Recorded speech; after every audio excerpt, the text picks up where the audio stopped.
बिल्कुल, जैसा कि इस वक्त हम मौजूद हैं सेवन के एलएस बचाओ बंद पर, जहां पर सैलाबी सूरत हाल में मंछर झील के पानी को दरियाए सिंध में खराज करने के लिए जो कट लगाए गए थे वो ताहम बंद ना हो सके हैं और यहां से आम तरफ जो होती है, जो लोग यहां से आते जाते हैं, उनको यहां से गुजरने में कितनी मुश्किलात का सामना करना पड़ता है। इसी हवाले से यहां के मकामी लोगों से भी बातचीत करते हैं कि उनका क्या कहना है।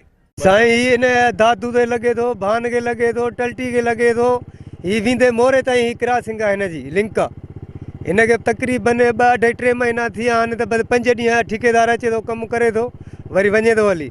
ऐं ॿी ॻाल्हि इहा आहे त हिन में वारी निजी बि विझी वञे, हीउ बंदि बीहंदो ई न, हीउ नुक़सानु कंदो अॻिते हली। सो बि कमु त ओहिड़ो को हले ई कोन थो न लॻातार, तेज़ीअ सां कमु हले ई नथो।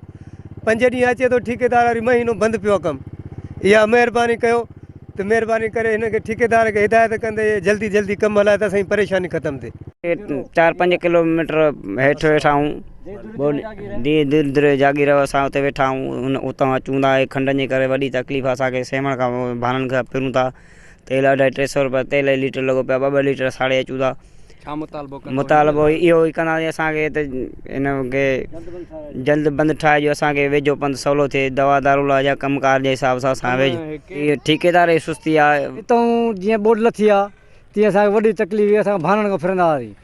पोइ वरी कोशिशि आई, थोरो ॿधो अथनि इहो गाॾियुनि में अचण वञण जी वॾी तकलीफ़ आहे। हू खंड त असांखे वॾो तकलीफ़ आहे। हिनखे घणो टाइम थियो आहे कमु? हिनखे महीनो खनि थियो अथव मस, अञा बंदि नथो थिए। अञा हुनखे 4 महीना थी विया आहिनि खंड खे, वो बंद था। कच्चे वाले के बड़ी तकलीफ आ। जैसा कि यहाँ पर मौजूद आपने लोगों की बातें सुनी, उनका कहना है कि ये रोड जो है दादू, मोरो और सेवन समेत भान सैदाबाद और सेवन तहसील के मुख्तलिफ यूसीज के छोटे बड़े गांव को मिलाने का ये वाहिद रोड है जो सैलाबी सूरत हाल में कट लगने की वजह से मुकम्मल तौर पर बंद हो चुका है। और 2 माह गुजर जाने के बावजूद भी ठेकेदार की नाअहली और इंतज़ामिया की सुस्त रफ्तारी के बायस ये रोड का काम जो है मुकम्मल नहीं हो सका और रोड हादसा यहाँ पर रोज़ का मामूल बन चुके हैं। हम वज़ीर आला सिंध और आला हुकाम से मुतालबा करते हैं कि फिलफौर हमारा नोटिस लेकर इन कटों को जो है बंद किया जाए। कैमरामैन टीम के हमरा माजिद अली कुरैशी, वैश न्यूज़, 7 शरीफ।